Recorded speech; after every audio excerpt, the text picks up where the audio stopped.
कोई आरएसएस का है ऐसा व्यक्ति जिसने देश की आजादी में बलिदान दिया हो? ये अंग्रेजों के चाटुकार कल भी थे, आज भी है, वरना जब अंग्रेज थे तब ये आरएसएस मर गई थी क्या? तब ये अंग्रेजों की गुलामी कर रहे थे, तब क्यों नहीं बनाया? इनके संगठन को 100 वर्ष हो गए, आजादी मिले 75 वर्ष हुए हैं, तब मर गए थे क्या? ये लाखों करोड़ों लोगों के बलिदान से आजादी मिली है, जुमलेबाजी से नहीं मिली। आज जो इस तरह के बयान दे पा रहा है ना, ये मोहन भागवत इसलिए दे पा रहा है कि आज भारत आजाद है, आज लोकतंत्र को खतरा है, आज हमारे संविधान को खतरा है। ये संविधान विरोधी लोग हैं। आज इनकी सच्चता, इनकी सच्चाई देश जान चुका है। अरे महाकुंभ में करोड़ों लोग हैं जिसमें सभी जाति का पता नहीं चल रहा, कौन अगड़ा कौन पिछड़ा। ये इन लुटेरों और बलात्कारियों को हिंदू कहते हो तुम? इस भारत को बदनाम किया इन्होंने। अटूकारों, देश के चौथे स्तंभ की जिस तरह से दलाली की है तुमने, देश को जिस नर्क में ले जाके डाला है तुमने, ये हमारे देश के क्रांतिकारी जिन्होंने बलिदान दिया उनका अपमान समय समय पर करते हैं। जो गद्दार अंग्रेजों के सामने माफी मांगा, उसे माफी वीर को महान बनाने वाले, गांधी के पुतले पे गोली चलाने वाले गद्दारों को ये आरएसएस देश विरोधी संगठन है, जो महात्मा गांधी का हत्यारा है, और इसे वल्लभ भाई पटेल देश के पहले जो गृह मंत्री रहे उनने प्रतिबंधित किया था, और आज भी इसे प्रतिबंधित कर देना चाहिए, क्योंकि देश की सभी संवैधानिक व्यवस्थाओं पर इसने कब्जा कर लिया है। ना आज आम नागरिक को न्याय मिल पा रहा है, ना युवाओं को रोजगार मिल पा रहा है, ना देश तरक्की कर पा रहा है। ये देश विरोधी लोग हैं, भारत की आज़ादी से जलने वाले लोग हैं, आज देश को गुलामी की ओर ले जा रहे हैं। ऐसे संगठन को बिल्कुल इस देश में प्रतिबंधित कर देना चाहिए। कोई आरएसएस का है ऐसा व्यक्ति जिसने देश की आज़ादी में बलिदान दिया हो? भगत सिंह जी ने, राजगुरु जी ने फांसी के फंदे को चूमा, किसी आरएसएस के व्यक्ति ने कोई कुर्बानी दी? ये अंग्रेजों के चाटुकार कल भी थे, आज भी है। आज देश की आर्थिक स्थिति हमें बता रही है, आज देश का चुनाव आयोग का बर्ताव हमें बता रहा है कि किस तरह से हमारे देश का लोकतंत्र खतरे में है। ये देश विरोधी लोग हैं, आरएसएस देश विरोधी संगठन है, सभी भारत के संवैधानिक पदों पर बैठा है।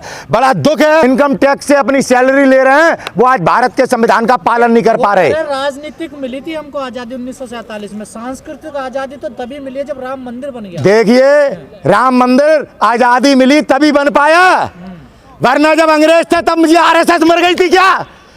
तब ये अंग्रेजों की गुलामी कर रहे थे, तब क्यों नहीं बनाया मंदिर? इन लोगों ने, इनके संगठन को 100 वर्ष हो गए, आजादी मिले 75 वर्ष हुए हैं, तब मर गए थे क्या? ये महात्मा गांधी को क्यों मारा? मंदिर बना लेता, क्यों नहीं बना पाया मंदिर? क्योंकि ये गुलाम थे।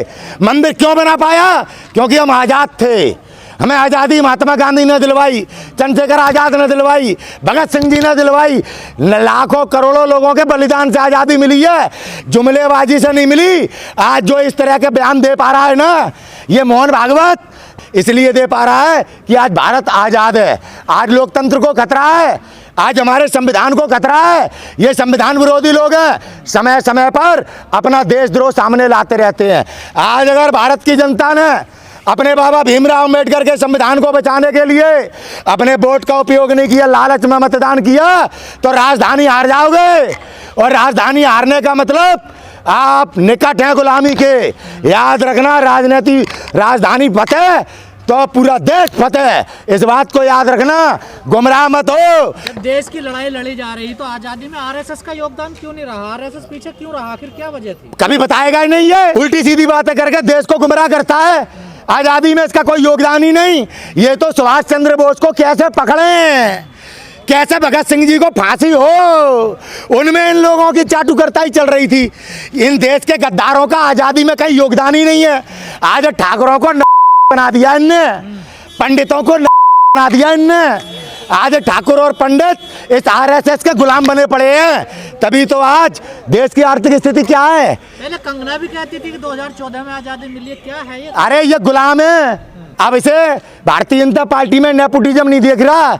अरे ऐसे लोगों की बातों पे चर्चा करके आज देश की जीडीपी कहाँ ले गए? अब बात नहीं करेगी ना कंगना, ना भागवत, और ना वो जो अपने आप को कह रहा था मोदी है तो मुमकिन है। कहाँ गई? जिस देश का रुपया गिरता है उस देश का प्रधानमंत्री गिरा होता है कि नहीं होता?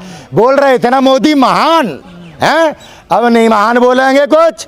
अब पत्रकार के नाम पे अपने चाय बनाने वाले को इंटरव्यू देते हैं। रवीश कुमार जी को इंटरव्यू देने की हिम्मत 56 इंच। अभी राहुल गांधी जी और प्रधानमंत्री मोदी को टॉक टू टॉक इनवाइट किया कि आमने सामने आओ, मंच पे खड़े होकर सवाल करे जाएंगे जैसे अमेरिका में होते हैं, ठीक है, राष्ट्रपतियों के।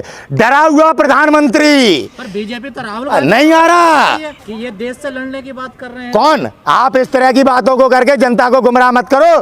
राहुल गांधी वो व्यक्ति है जिसने आज तक झूठ नहीं बोला। राहुल गांधी वो व्यक्ति है जो भारत के लोकतंत्र के लिए लड़ रहा है, जैसे इंदिरा लड़ी, जैसे नेहरू जी लड़े, जैसे गांधी जी लड़े। आज राहुल गांधी जी नौजवानों की आवाज है। आज पूरा देश राहुल गांधी जी के साथ खड़ा है। हर जाति, हर धर्म के लोग राहुल गांधी जी के साथ खड़े हैं। आज इन देश के गद्दारों का शासन देश ने देख लिया। आज किसान आतंकवादी, नौजवान टुकड़े टुकड़े गैंग, मुसलमान देश विरोधी, और दलितों को तो कोई पूछ ही नहीं रहा।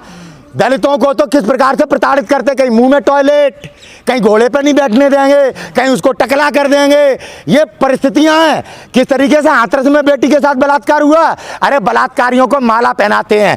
फौजी की परिवार का द्रौपदी की तरह चीर हरण किया। द्रौपदी की तो रक्षा कर ली थी कृष्ण ने, लेकिन ये गृह मंत्री जो 4 तारीख को गए थे मणिपुर, आके बोल नहीं पाए। ये है कायर, देश विरोधी, महिला विरोधी।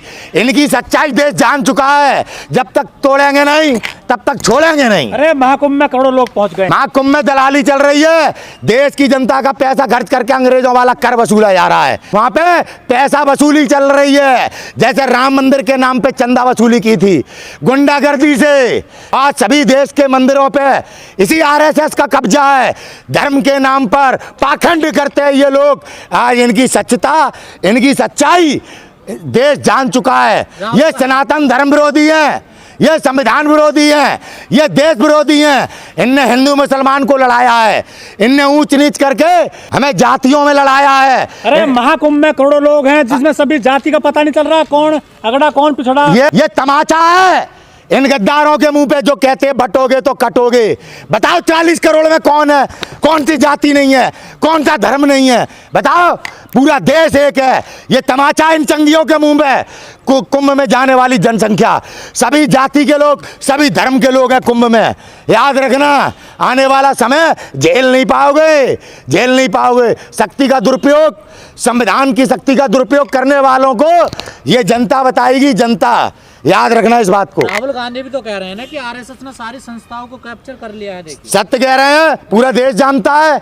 कहाँ मिला नग्न हुई बेटियों को इंसाफ जो मणिपुर में हुआ? कहाँ मिला पहलवान बेटियों को इंसाफ? कहाँ मिला उन बेटियों को इंसाफ जिनके साथ भाजपाई नेताओं ने बलात्कार किया? चिन्यामंद ने, बड़े बड़े इनके लोग जो बलात्कार करते हैं, 2800 महिलाओं के साथ बलात्कार करके वीडियो बनाया। मोदी उसके साथ खड़े होकर देश का प्रधानमंत्री कहता है कि इन्हें जिताओ। क्या हरियाणा बीजेपी? हरियाणा बीजेपी जब वास्तविकता आती है संघियों की सामने, तो हरियाणा बीजेपी राहुल राहुल राहुल। इन लुटेरों और बलात्कारियों को हिंदू कहते हो तुम? इस भारत को बदनाम किया इन्होंने। आज भारत की दुर्दशा कर दी इनने।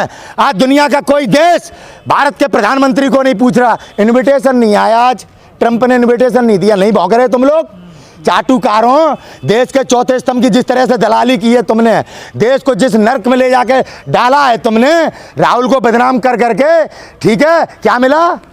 क्या मिला? आज आयात निर्यात में कहाँ पहुंच गया? चाइना। मेक इन इंडिया का नारा लगा रहे थे, नमो तुम्हारे, हैं? ये नहीं बता रहे थे 56 इंच धारी। इन्विटेशन नहीं आ रहा।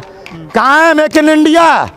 कहाँ है 22 तक दे रहे थे सब गरीबों को पक्का मकान? सुनो, सुन लो, देश के गद्दारों को छोड़ेगा नहीं हिंदुस्तान, छोड़ेगा नहीं हिंदुस्तान।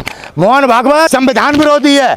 आज देश के सभी संवैधानिक पदों पे आरएसएस बैठी हुई है, जो देश में ना न्याय होने दे रही है, ना देश के नागरिकों को चैन सुख से रहने दे रही है। जीएसटी लगाकर, अंग्रेजों वाले टैक्स लगाकर आज देश को गरीब बनाया। लाभ कहाँ जा रहा है?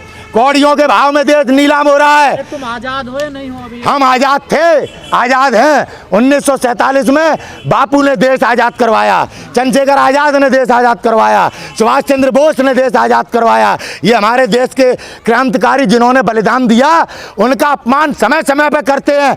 जो गद्दार अंग्रेजों के सामने माफी मांगा, उसे माफी वीर को महान बनाने वाले, गांधी के पुतले पर गोली चलाने वाले गद्दारों को इस देश से खदेड़ा जाएगा। आने वाला समय क्रांति लाएगा।